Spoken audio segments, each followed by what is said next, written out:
Hi friends, Miss Petra here, and I am wearing a fancy dress today. That's because we're gonna read a book about the symphony orchestra. So Bennett, this book is for you, buddy. And it is called The Remarkable Farkle McBride by John Lithgow, illustrated by C.F. Payne. Oh, pity the prodigy Farkle McBride. No matter what instruments poor Farkle tried, whether strumming or blowing or drumming or bowing, his musical passions were unsatisfied. Look at that face. Oh my gosh, that is frustrated. Can you make that face? Good job. When Farkle McBride was a 3-year-old tyke, all freckly, bony, and thin, he astonished his friends and his family alike by playing the superb violin. There he is, upstairs playing the violin while his family listens below. He went reedly, deedly, deedly dee, with all the strings at his side. Reedly, deedly, deedly dee, the remarkable Farkle McBride. But when he was 4, Farkle played it no more, in spite of his parents' beseeching. He shattered the records he used to adore. He smashed up the rosin, ripped up every score. He threw the fiddle on the living room floor. He shouted, "Enough of your screeching! Oh no, look at that. It's broken."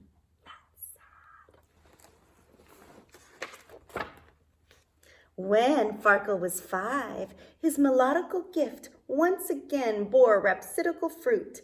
The woodwinds inspired his spirits to lift, and he rapidly mastered the flute. There he is, in his bedroom window, and he is playing the flutes. Yeah, and there's a little bird singing with him too. He went rudely, toodly, toodly, too, with all the winds at his side. Rudely, toodly, toodly, too, the remarkable Farkle McBride. And there he is. He's playing the flute. But at 6, Farkle flung the flute into the lake, notwithstanding its lyrical trill.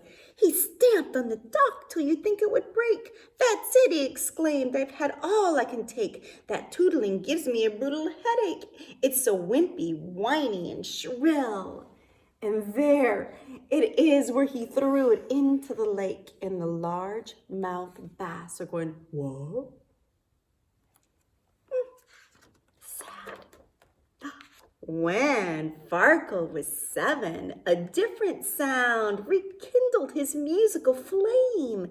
He became the most expert trombonist around, and the boulevards buzzed with his name.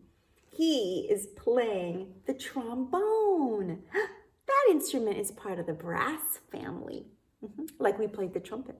Yeah.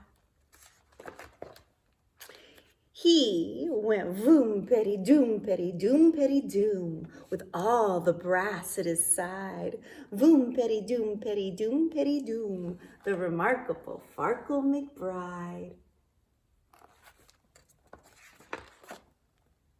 But at 8, he declared to his parents' despair, and as everyone else might have guessed, "I can't stand the trombone with its blat and its blare. That racket is more than my eardrums can bear. So return it or throw it away. I don't care. I despise it just like all the rest." And there it is. Oh no, he threw it in the garbage can. Oh, that is so sad. His mother's like, "Oh." When Farkle was 9, both his father and mum were bursting with pride and affection, for Farkle learned the xylophone, cymbals, and drums, the entire percussionist section. There he is. He is playing the drums. Wow! He went boom, bash, clang-a-maclash with all the clamor he could provide. Tinkly, bing bong, bumpity crash, the remarkable Farkle McBride. But soon he fell prey to his usual gloom, despite all the praise and the flattery. First a sigh, then a sulk, then a frown, then a fume, then an ear-splitting tantrum that emptied the room. I can't take it, he bellowed, the crash and the boom, and the clang and the bang of the battery. Oh, look at that face, he's so frustrated. His head is between the two cymbals, and he's going, oh. Yeah, I think he's kind of frustrated. Poor Farkle at 10, howsoever renowned, reached the end of his musical tether. But then, ding! He discovered his favorite sounds, musicians all playing together. What instruments do you see over here? I see the tuba and the trumpet, and the clarinet and oboe, and the violin and the viola and the bassoon. Wow. It happened like this. The conductor caught cold on the day of a major recital. You've got to replace him, young Farkle was told. Your cooperation is vital. He's like, Me? Well, oh, there he is. Oh, he's standing in front of the orchestra. The orchestra is on this side. The audience is on that side. So he took the baton. There it is in his hand. And he gave a downbeat. And kaboom, the foundations were shaken by glorious music, bombastic and sweet, that filled the hall and spilled into the street. Music that brought the whole crowd to its feet from the instruments he had forsaken. They went reedily, roodily, voom, petty, bang. Bravo! The spectators cried. Diddly, doodly, doom, petty, clang. The remarkable Farkle McBride. Since that sparkling night, Maestro Farkle McBride. Maestro? That's what they call conductors. Since that sparkling night, Maestro Farkle McBride conducts all the instruments he ever tried. His happy heart sings to brass, drums, winds, and strings, and Remarkable Farkle is at last satisfied. Oh, there he is. Oh my goodness, right there. And he has such a big smile on his face. He is the conductor of this great big orchestra. What instruments do you see? I see the violin. I see a harp. I see cellos and double basses, and I see the brass instruments and the percussion instruments. Oh my goodness, such an exciting moment. Well,